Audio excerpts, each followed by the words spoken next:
Hey everyone, welcome back to my channel. It's me, and in today's video, we are going to be doing English literature meeting Suzanne part 2. So guys, मैंने सोचा चलो part 2 अब बना ही लेते, बहुत दिन हो गए ऐसे भी. मैंने लास्ट वीडियो में ये भी कहा था कि मैं रिकैप करवाऊँगी आप लोगों को कि जो हमने पढ़ा है. चलिए उसका रिकैप करवाती हूँ आपको. फर्स्ट हमने पढ़ा था कि यानी कि एक छोटा बॉय था जो कि अपनी मदर की बुक को फ्लिप कर रहा था लाइक दिस वे, एंड उस पर जो है वो बहुत सुंदर सुंदर पिक्चर्स बने हुए थे कंट्री साइड के, and he was admiring that, उसको एडमायर कर रहा था. तो उसकी मम्मी ने कहा कि वो जो पेंटिंग बना हुआ है उसमें कंट्री साइड का, वो वर्ल्ड के बेस्ट पेंटर से द्वारा बनाया गया है, जो कि थे सुज़ैन. देन क्या हुआ कि उसके अंकल जो है वो फ्रांस में रहते थे, तो उसको जो है यानी को एक बार मौका मिला कि वो फ्रांस जाके अपने अंकल के साथ थोड़े दिन बिताए. तो वो गया, उसको वहाँ पे रहना अच्छा लगने लगा. उसको थोड़ा दिन रहा तो अच्छा, और कभी कभार जो है वो अपनी अंकल की हेल्प भी कर देता था. एंड एक दिन जो है वो और इन मतलब कि जो फ्रांस में रेस्टोरेंट या होटल होते हैं उनको इन कहते हैं. एक दिन इन में हलचल मच गई, मतलब बसल हुआ वहाँ पे एकदम हलचल. तो और वहाँ के बेस्ट कस्टमर आने वाले थे, बेस्ट पेंटर थे वर्ल्ड के. तो फिर क्या हुआ, उसने सोचा कि कौन बेस्ट कस्टमर आने वाले हैं.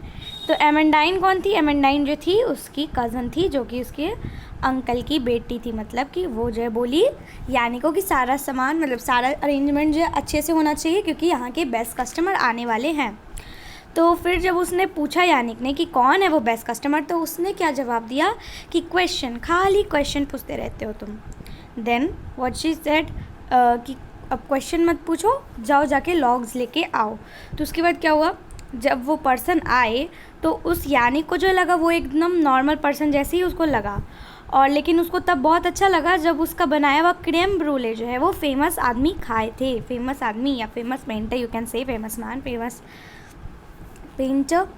एंड देन वो जो अपने डिनर करने आने वाले थे अपने दोस्तों के साथ, तो जैसे ही करके चले गए तो उसने क्या किया, एज़ यूजुअल जैसा यानी करता था, वो जो टेबल क्लॉथ को लेता था, पेपर टेबल क्लॉथ को स्क्रंच करता था, and then he just throw in the fire. उस दिन जो उसने वही काम किया. तो फिर एमेंडाइन भागती हुई आई और जो है वो टोंग्स से जो है वो जो डिवाइस होता है जिससे हम गर्म चीज़ पकड़ते हैं, उससे जो है वो उठाने लगी वो चीज़ को, जो बचा हुआ रेमनेंट्स था पेपर का जो रिमेनिंग थिंग्स था उसको वो उठाने लगी.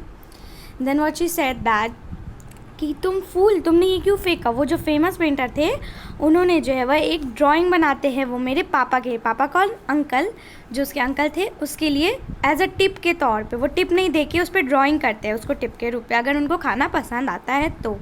और तुम वो इडियट जो तुमने उसे अपने मतलब हाथ से स्क्रंच करके फेंक दिया उसे फायर में, तुम बहुत ही बड़े फूल हो. नाउ अब वो रो रही थी. अब now we are going to start up with the next page. हमने समरी कर लिया इस चैप्टर का. Let's start with the pages that everyone in the restaurant stopped eating and went silent. अब इतना हल्ला होगा तो खाते थोड़ी ना रहेंगे, सब तो चुप हो जाएंगे, एकदम शांत हो जाएंगे. सब खाना बंद हो गया, वहाँ पे सब लोग एकदम शांति से देख रहे थे. देन अंकल ब्रूनो केम. अंकल का क्या नाम था? ब्रूनो. तो वो आए स्ट्राइडिंग टूवर्ड्स, मतलब जल्दी जल्दी चल के आ रहे थे. अनलाइक हिज जॉली शेल्फ, मतलब वो हमेशा खुश रहते थे, जॉली रहते थे, लेकिन आज वो जॉली नहीं थे. What is it? He asked एमेंडाइन से, वो पूछे ये क्या है. It was यानिक पापा. She cried. He threw it into the fire. The table cloth, the drawing. उसने कहा कि यह यानिक था पापा. रोते हुए बोली कि उसने जो है वो पेपर टेबल क्लॉथ को जो है वो फायर में डाल दिया, जो ड्राइंग था. Did you tell him about it? एमेंडाइन. तो अंकल ब्रूनो ने उससे पूछा कि क्या तुमने यानिक को उसके बारे में बताया था. तो did Yannick know that he sketches something on the table cloth and leaves it behind for us. क्या वो यानिक जानता था कि वो जो है टेबल क्लॉथ पे कुछ स्केच करके जाते थे, और मतलब कि एक स्केच करके जाते थे हमारे लिए. तो एमेंडाइन मेरी तरफ देखी, मतलब यानिक की तरफ देखी, और उसका चीक्स जो है वो पूरा आंसू से जो है वो भींगा हुआ था. And then she was going to lie. और फिर उसने बट शी डिडेंट, मतलब फिर यानिक ने सोचा कि ज़रूर वो ऐसे रो रही है, मतलब वो झूठ बोलेगी, लेकिन उसने झूठ नहीं बोला. नो पापा, she said lowering her head.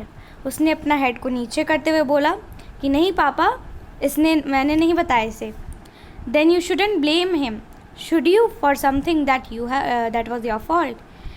नहीं, तुम्हें इसे ब्लेम नहीं करना चाहिए जिसके लिए जो है तुम्हारी गलती है, तुमने उसे नहीं बताया और फिर ब्लेम भी तुम उसी पर डाल रहे हो, ये तो गलत बात है। से सॉरी टू यानिक नाउ, अभी यानिक को सॉरी बोलो।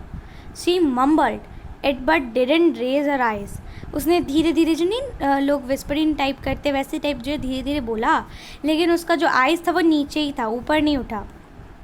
Uncle Bruno put his arm around me, मतलब ऐसे करके आर्म रखना, ऐसे कंधे पे हाथ रखना, उसे कहते हैं। Never mind Yannick, he said it, he particularly liked his creme brulee, you made it didn't you. तो यानिक मतलब कि अंकल ब्रूनो ने कहा क्या, कोई बात नहीं यानिक, वो जो क्रेम ब्रूले था वो ड्राइंग तुम्हारे ही लिए था क्योंकि तुम ही ने उसे बनाया था, है ना। So the drawing was for you really. तो उसने पूछा कि क्या सही में, मतलब अगर उनको उसका क्रेम ब्रूले पसंद है तो उन्होंने ड्राइंग किया। तो उसने बोला क्या सही में मेरे लिए वो drawing. Always look on a bright side, for a moment you held a drawing, मतलब कि उसने मतलब कि you held a drawing that was made for you by the greatest painter in the world, that something you will never forgot. तो उसने क्या बोला कि बैड सिचुएशन में look on the bright side, मतलब कि बैड सिचुएशन में भी अच्छा सोचना। जैसे कि I am gonna give you example, जैसे किसी का एक्सीडेंट हुआ तो he should be thankful that उनको उतना ज़्यादा चोट नहीं लगा, जितना लगता उतना नहीं लगा, तो वो ब्राइट साइड पे देखे कि जितना लगना चाहिए था उतना लगा नहीं, तो it was a look on the bright side. For a moment you held a drawing that was made by for you by the greatest painter in the world, that something you will never forget. तो उन्होंने क्या किया, तुम्हें एक chance तो मिला, एक moment के लिए ही तुमने उस ड्राइंग को पकड़ा जो कि ग्रेटेस्ट पेंटर ने, जो वर्ल्ड में ग्रेटेस्ट पेंटर थे, उन्होंने तुम्हारे लिए बनाया था। दैट समथिंग, वो ऐसा चीज़ है जो तुम कभी नहीं भूल पाओगे।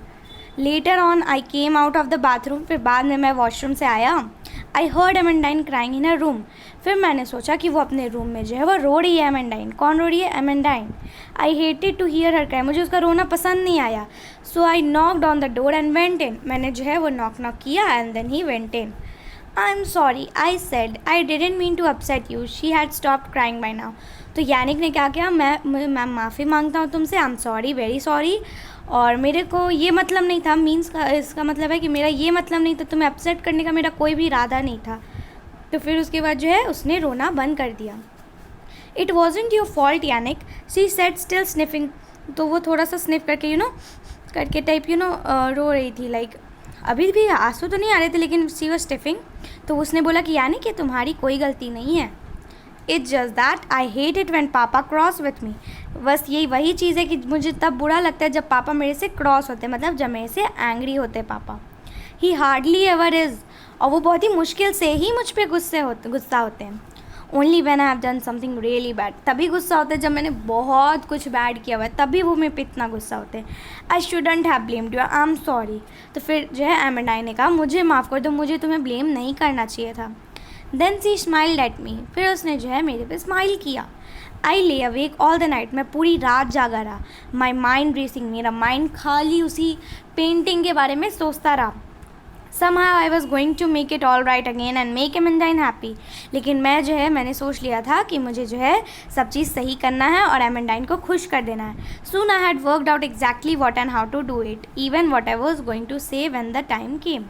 तो उसको पता चल गया था क्या करना है, तो उसने बोला कि हाँ मुझे पता चल गया कि कैसे करना है, किस तरह से एग्जैक्टली करना है, और ये भी पता चल गया था कि किस टाइम पे व्हेन द टाइम के कब बताना है लोगों को, right time, when the time के मतलब राइट टाइम में कब बताना है। So we have done one page, so now let's go and do the meanings, and after that in part 3 we will be completing this chapter, until part 4 we will do the question answers. So meaning is right over here. Look on the bright side means look for the good things in a bad situation में भी कोई अच्छा चीज़ देखना, okay? जैसे मैंने example भी दिया था आपको। Cross means angry, then when the time came मतलब at the right time, सही समय पे।